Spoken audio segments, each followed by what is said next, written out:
Kainos kaip parduotuvėje, o prekės pristatytos į namus. Barbora.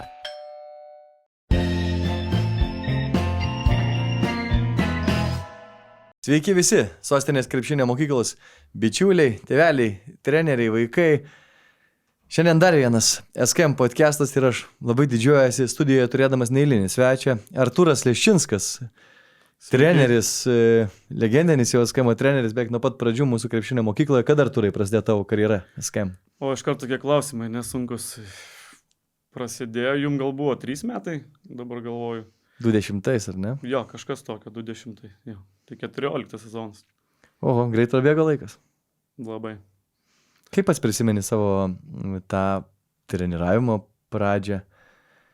Mano treniravimo pradžia prasidėjo jau 3 kurse. Tu mokėsi Kaune? Kaune jo. Kūno kultūros akademija buvo, dabar LSU, sporto universitetas. Tai 3 kurse įsiuntė į praktiką. Turėjom eit pas trenerius, dirbti, aš aišku pasirinkau gimtinę, galvosiu dar pas tėvus pabūsiu. Pasirinkau Molėtus, nuvykau į sporto centrą, nusintė pradžiai pas Kildyšių, jeigu žinot, ne, buvo... Buvęs vicemeras netgi? Tai buvęs vicemeras. Treneris. Jau pas Marijų treniruotės, sako jisai man, ką tu čia mane žiūrėsi, susirink Alantoj grupę, Alanta tai yra mano jau visiškai gimtinė, ir jis sako, pasprasė savo praktiką. Tai va taip mano prasidėjo trenerio karjera. Treniruok savo kaime vaikus pats, ne? Jo, taip. O tam kaime, jis tau daug reiškia, Alanta, iš tikrųjų, iki šiol tu tenais praleidai kiekvieną savo savaitgalį, ten užaugai, ten ir gimė aistra ir meilė krepšiniui? Taip. Kaip? Kaip? Ten Ežerų kraštas, ten atrodo... Gal man buvo 12 metų, atėjo pusbrolis, jisai 2 metus vyresnis, gal ir buvo tas vedlys. Einam vakarė treniruoti. Ta treniruotė tai būdavo tokia, kad numeta kūno kultūros mokytojas kamuolį ir tokia treniruotė. Čia Alantos toj mokykloje, ne? Ja, tai... Tai kiek tau metų buvo tada? 12. 12. Ai, tai pakankamai aš krepšinį pradėjau 12. Domėtis, žaisti. Ir štai žvejojai? Jo, ne, ta žvejyba tokia, jo, hobis, gal nežvejau, gal tiesiog bendrai taip sunku prisiminti, kažką sportavau. Nes ten labai gražus kraštas, daug ežerų, daug miškų, Labanoras, ne, atrodo, pas jūs veiklų, tai ten... Veiklų ten labai daug. Alantoj. Tai va toj treniruotė aš atvykau su tuo pusbroliu, pradžiai ten kažkas pažaidė, nežinau, minusas, dar kažkaip vadinas kitur kitaip, vienur gražiau, kitur ne taip gražiai. Ir po to minuso jau visi pradėjom žaisti ir pradėjo rinktis komandas. Ir rinkosi ten turbūt, kai būna kečiausi žaidėjai, geriausi, kaip ir visur turbūt. Ir manęs neįsirinko. Ir aš sėdau ant suolo ir tą valandėlę likusią po apšilimo, ten manęs net nepakeitė, nes nebuvo nei trenerio nieko. Tai man toks atsirado viduj piktis. Kaip Michael Jordanui, kada jis kuria. Aš sėdžiu ir manęs čia nieks neima žaisti. Ir nuo tada pradėjau labai domėtis, tuos judesius kartuot, skauto trenerio kaip ir neturėjau. Tai grinai savamokslis ir po metų laiko jau aš buvau tas iš tų, kuris jau tas rinkosi komandas. Bet žiūrėk, bet reiškia, kad tu iš to sportinio pykčio tokio azarto atėjai, ne, tą sporto šaką pasirinkai. Nes žinai Michael Jordan istoriją, jis nepateko mokykloje ir į koledžią į tą rinktinę ir jis tai tą vasarą taip stipriai dirbo. Pas tave panašiai istorija? Visą vasarą, mano rekordas yra gal 18 valandų praleista. Krepšinį aikštelėj? Taip. Per parą? Taip. 6 miego ir 18 žaidimų? Jo, tai man atrodo, tai jau 8 ryto ir tada dar prie naktinių lempų, atsimenu, dar tenais kultūrnami šokiai vykdavo, tai aš dar po tų šokių ten gal vyko viskas. Buvai labai supykęs. Bet tau ir patiko? Jo, labai. Tai labai buvo tas vidinis piktis, kad išmok žaisti ir turbūt atsirado, tai kaip ir paauglystė, mano 12 metų prasidėjo atsirado tas piktis, būt geriausiu, nežinau, čia noras, prigimtis, charakteris. Bet toks savamokslis ir buvai tai Alantoj, ar ten buvo krepšinio treneris? Nebuvo ten jokio. Visiškai savamokslis, visiškai televizija, keldavausi 3, žiūrėdavau Action, NBA. Viskas, ne? O kaip po to jau vėlesnėse klasėse 9, 12, prieš jūs pasirenkant trenerio profesiją, koks tada buvo krepšinis? Tada buvo didelis hobis, bet sakau, nebuvo treneris, tai aš buvau rankinis, labai vyravo Molėtuose ir treneriai buvo aukšto lygio rankinio, krepšinio, tai tik tai atvažiavęs Kildyšį, bet čia buvo vėlyvas labai metas. Tai aš jau buvau nuėjęs į lengvąją, ten labai gerai sekėsi. Ten kelis kartus ir Lietuvos čempionas susitapęs ir rinktinės atstovavęs Lietuvos. Lengvoji atletikui? Jo. Wow. Tai man ten labai sekėsi, o krepšinis buvo tas toksai šone, kur pašaliniai, kaip sakytų, veiksmai. Bet vis dar meilė ir aistra. Ten ir buvo meilė ir aistra, sakau, ta Dėl to, lengvoji. bet tu nuėjai mokytis treniravimo sistemas, ar ne? Taip. Bet su mintim tapti lengvosios atletikos ir krepšinio treneriu. Ne, visi galvoja, kad aš stosiu į lengvąją ir čia galbūt visai mokyklai buvo šokas, kai aš įstojau į krepšinį, net nedaviau lengvąją. Oho. Nes sportau lengvąją, gerai sekėsi, sakau, ir aš įstojau krepšinio treneris ir aš atvykau, sako, kur įstojai, sakau, į krepšinio treneris. Tai kodėl nelengvoji? Nu, sakau, čia tas jau metas, kai pats galiu rinktis ir aš pasirinkau Žiūrėk, Artūrai, krepšinį. tu kai atsintei mums į aš puikiai pamenu, kad mes internete, kai ieškojom informacijos, pirma informacija buvo Artūro Lešinsko šuolio programa. Pagerinsim tavo šuolį ten per vasarą, kiek 10, 30 Ir cm. vadinasi 30 aukščiau, jeigu norite surasti internete, vadinasi Lešinsko 30 aukščiau. 30 aukščiau, bet čia aš dabar suprantu, kad viskas yra atėjo iš tos lengvos atletikos, tu supratai elementus, kaip tą padaryti? Ne, buvo gal labiau, aš labai studijose, gal irgi, man atrodo, tam pačiam 3 kurse, mums buvo Stanislavaičio ir Skurvido, man atrodo, sėmimai, reikėjo planuotis, buvo aibė pratimų, ten, man atrodo, treniruočių planas metam parašyti užtrukdavo apie 4 valandas. Pratimai, dozavimai ir iš to man gimė mintis taip pat dirbant su savo jaunimu Alantoj, kaip neturint, nes buvo populiariausiai Air Alertras 2, po to atsirado 3, bet ten buvo krūva inventorius, kurį turėjai naudoti. Ir daugelis kelius labai Jo, ir buvo labai daug komentarų, labai daug traumų. Labai. Tai mano buvo mintis grinai savo jaunimui padaryti programą, kad jie galėtų būtent tą miestelį žiemos metu dirbti be jokio inventorius. Tai va iš to kilo ta mintis. 30 cm aukščiau. Ir čia realiai žmonėms pavykdavo kiek pagerinti. Nu, to koks realus rezultatas. Nes dabar, kai žies tą podcastą, iškart googlina Lešinsko programą, šoko 30 cm aukščiau. Mūsų treneris, ne, Povilas Gancevičius, mes, kai pradėjo dirbti, jisai, man atrodo, vienam iš vakarėlės kaimo trenerių, gal kalėdiniam, kaip sakant, jis pirmais priejo. Tai tu tas Artūras, žinai, sakau, koks Artūras? Nu, tas, kur šuolio programą. Sakau, jo, tai aš dariau. Tai man atrodo, jeigu nesuklysiu, sakė, pirmą kartą virš 20 pagerėjo. Wow. Ir jisai darė ją 2 kartus. Tai sakė, lupdavau į kašį 2 rankom be problemų. Sako, tai man dėkoja, nes, nu, Povilas ir pasižymė šiai dienai tom fiziniam savybėm. 30 cm per kiek savaičių? Ten 8 savaičių programa. 8 savaičių, 2 mėnesius. Per 2 mėnesius tu gali padaryti tokį milžinišką šuolį, realiai. Nu, ten, aišku, reikia atsigavimų, taip iš karto jis nesijaus, nes tai 6, 7, 8 savaitė yra jau ten tikrai milžiniškų veiklų, kur užtrunka treniruotė apie 3 valandas. Wow, 3 valandas? 3 valandas. Ar šio laikiniais standartais tai nėra per ilgai, kaip tu manai? Gal per ilgai, aš sakau, buvau jaunas, aš nesau, kad ta programa yra labai gera ir tobula, dabar turbūt aš kelis jau metus varšiau dar vieną parašyti, turbūt pliometrijos būdu, kuri dar geriau, nu, sakykime, pliometrijos būdu treniruojami raumenys šiai dienai geriausiai tobulėja ir stiprėja, tai viena iš minčių, bet manau, jeigu dabar jau daug susilaukiu tų, kaip sakyti, žinučių dėl tos programos ir iš auklėtinių ir būna tikrai parašo ne iš vieno miestelio, tai pakonsultuoju. Aha, Artūrai, aišku, keitėsi, ne mokslas per tos 15 metų, kai tu paraštai programą. Bet išliko turbūt tas, kad tu ir iki šiol skiri žaidėjo pasirinkimui fiziniam labai didelį dėmesį. Taip, stengiuosi. Iš tos lengvos atletikos, ar ne? Manau, viena iš pagrindinių. Jo, lengvoji man labai daug suteikia tam fiziniam rengimui. Tai kaip manai, tavo komandos įsiskiria tuo fiziškumu ar ko? Kuo ypatingos tavo komandos? Ne tik ta gera dvasia, kai tu visų subūrį papasakoji smagių istorijų, nes šiaip su tavim smagu būti. Mano komandos, aš gal sakyčiau, įsiskiria tuo nestandartiškumu, nes aš esu treneris, kuris nesu priėmęs jokio kito trenerio pavyzdžio. Tai aš pasiemu savo tai, kas man atrodo geriausiai ir tai bandau perteikti vaikam. Kažkas mokinos iš kažkurių trenerių, sakykime, pasiema tų trenerių. Nu, labai būna dažnai, kad jeigu auklėtinis pradeda dirbti kažkuris trenerių jaunas studentas, jisai naudoja buvusio trenerio daug metodikos. Tai aš neturėjau buvusio trenerio. Tai aš manau, naudoju tą metodiką, kuri man atrodo mano suvokimu, mano filosofija geriausia. Tai vat, ir kartais būna įdomu, kai ateina kažkas tas pastebėti, žinai, ir tu galvoji, tu gerai dirbi. Nesupranta jie kartais. Ja, bet tie rezultatai atspindi, kad viskas gerai.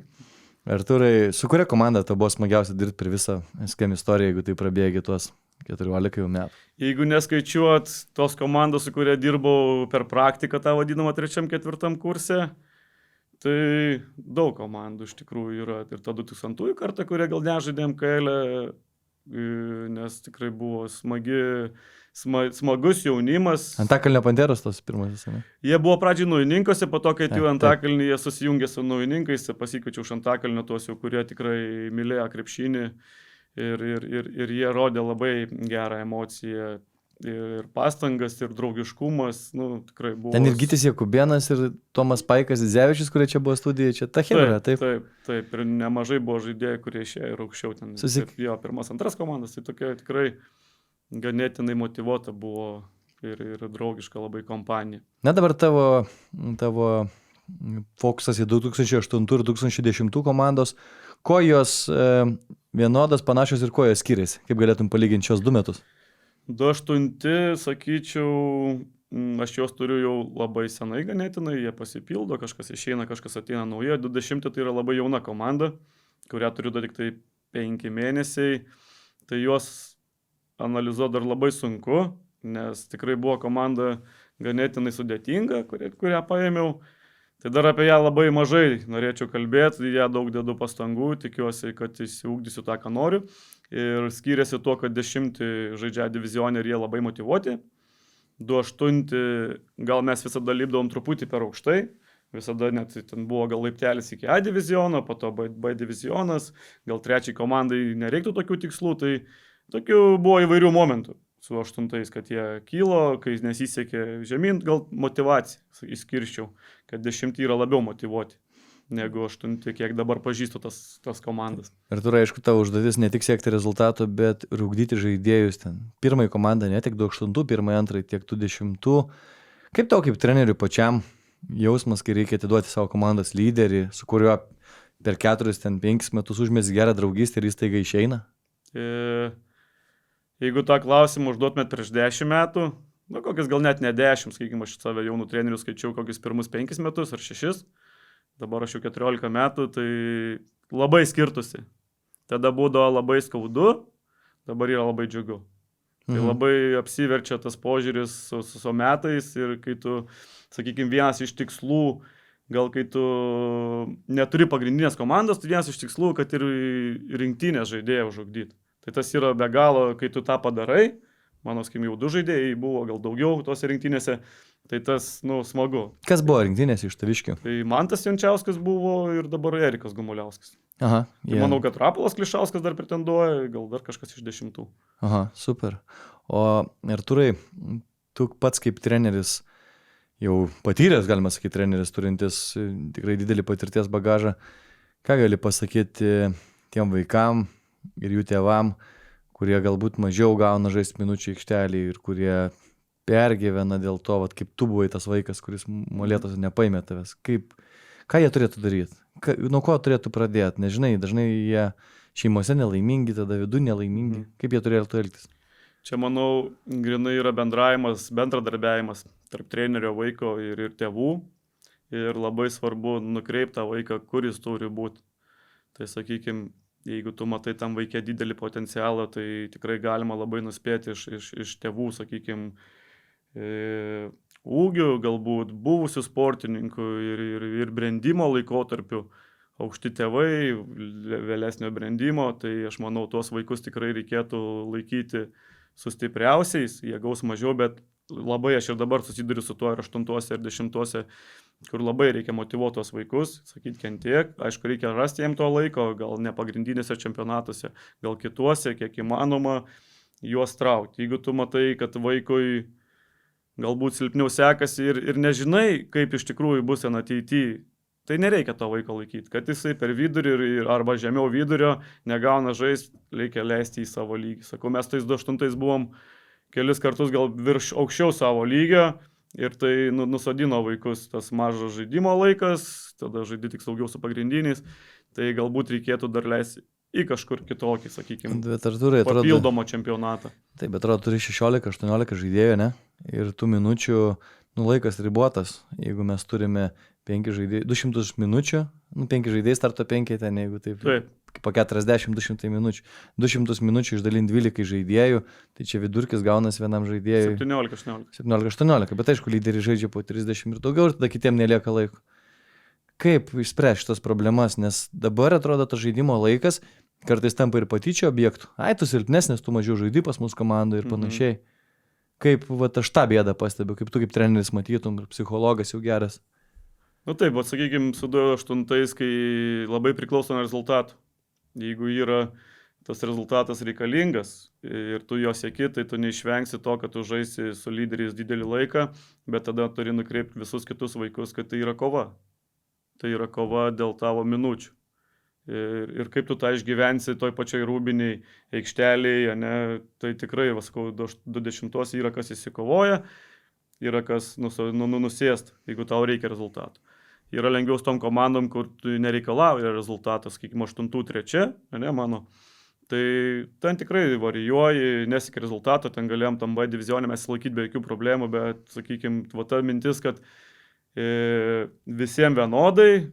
Tu negali žaisti 5 žaidėjais, nes tada tu sugriusi visą komandą. Mes tenai, sakau, čia labai didelė riba rezultato siekimas ir žaidėjų ūkdymas. Ir vėl tu nežinai, ar leisdamas 12 žaidėjų vienodai, ar tu žugdys tą žaidėją. Tai kur yra kelias? Koks teisingas atsakymas? Kaip elgtis jaunam treneriui, kuris nežino, ką daryti? Tėvų spaudimas, gaila vaikų, vis tiek tai yra empatija, ne? Kad ten tas 2-3 minutės žaidė, matai, išeina nukabinės nuosi, kito iš vis neišleidai. Tai reikia rasti atskirą čempionatą. Kur tie vaikai galėtų taip, realizuoti. Taip, ir griežtai užsidėti brūkšnį, ne visada ir tas griežtai brūkšnys išeina padaryti. Tačiau yra trenerio variacija, ne, leidžiam į KC divizioną, leidžiam į veteranų čempionatą, bet tas turi būti griežtai sudėties nustatymas. Aš šiemet tą bandžiau daryti. Nepavyko visiškai sąžiningai, kaip prisipažinti, taip norėsi kažkur tai ir tuo, sakykime, kurie A divizionė mažai gavo žaisti, norėsi ir ten juos išleisti. Tai galbūt reikėtų dėti brūkšnį. 100%, 12 ten ir tada gali varijuoti, sakykime, su vienodu minučių skaičiu. Ja, tada jau kad visi jaustųsi. Pas mane dar sudėtinga situacija, 10 net truputį per daug ten tų vaikų pasidarė, bet ten jau situacija yra kokia yra, šiais metais yra taip, o dėl kitų žiūrėsim. Tai... Kas lemia, ar treneris sėkmingas ar ne? Ar myli į tėvai, vaikai, pas kurį ateina, vaikai, pas kurį nori būti vaikai, tavo akim? Tai savybės. Tik pats treneris lemia savybės, tai jo, tai yra komunikabilumas, aišku, tas bendravimas ir su tėvais sunkiau kai kuriuose komandose, nes tėvai yra nesuinteresuoti, bet ir to vaiko pastumimas, rasti jo vietą, sakau, labai svarbu yra surasti to vaiko vietą, kur jisai, kada jo laikas išeit. Galbūt laikas net tai žemyn, kuris yra turbūt pats skaudžiausias ir tėvam, ir vaikam, kai tu pasakai, kad, gal tau geriau tenais. O galbūt laikas išeiti ir apskritai iš krepšinio? Va šito aš niekada niekam nerekomenduoju, nes išeiti iš krepšinio, jeigu tu čia atlankėjai daug metų, tai... Dažnai tėvai labiau nori nei vaikai. Jau 14 metų, 18 jie nori eiti į lemonžymą, jau jie nori pumpuoti raumenis, kad gražiai atrodytų, žinai. Jau tai... atrodo, nebe gal krepšinis nebetampa jų. Merginos atsiranda. Jo, bet tas sportavimas, tas sveika gyvensena, tas fizinis aktyvumas, tu jo neišmesi iš savo gyvenimo. Ir daryti tai, kas nepatinka, arba kas nepasisekė, bet patinka. Tai aš sakau, geriau tau nesiseka, bet tau patinka, ne? Negu kad numest. Arba daryti tai, kas nepatinka. Tai jeigu tau krepšinis patinka, bet tau jisai nesiseka, tai tu turi surasti savo lygį. Ne, kaip ir, sakykime, šiai dienai aš irgi. Lygiai ir galbūt dirbti po 18 valandų per, kartais aikštelėje nepraleisti. Tai čia jau kalbam apie tai, kai apie norą, kai čia perinam, ką daryti, kad, oi, man nesiseka ir aš nebūsiu ten kažką, tai va čia jau yra irgi nuo vaiko priklauso, kai jisai dirba. Savo vaikam teigiama filosofija, kad čia, jeigu to tėtis nori uždirbti daug pinigų, jisai dirba 8 valandas per dieną arba 12, tai... Aš savo pavyzdžimu irgi daug aikštelį praleidau, kad užkopti iki, kol aš būsiu tarptų 2 geriausių žaidėjų, kurie rinks. Jeigu aš noriu būti 5, tai tu gali dirbti su kokiu nori geru treneriu, jeigu tu neįdėsi individualaus darbo, daug valandų, tą, kad dariau treniruotę, aš einu kažkur.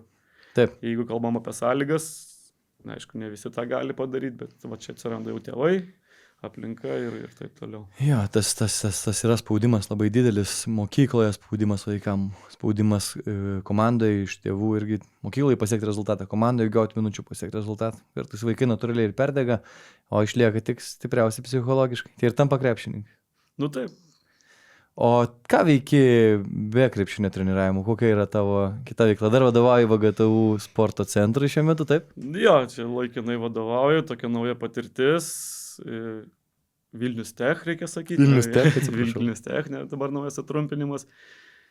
Tai šiemet taip, 20 komanda buvo nauja, kuri žaidžia divizionė ir Vogatų Vilnius Tech vadovo postas. Tai toksai didžiulis krūvis, kurį jau pabiškai apsiprantu, nebuvo lengva, rugsėjas buvo panašiai kaip balandžio gegužė mėnesį, kai būna treneriam tikrai labai sunku, tai šiemet rugsėjas toks buvo labai sunkus, bet nieko.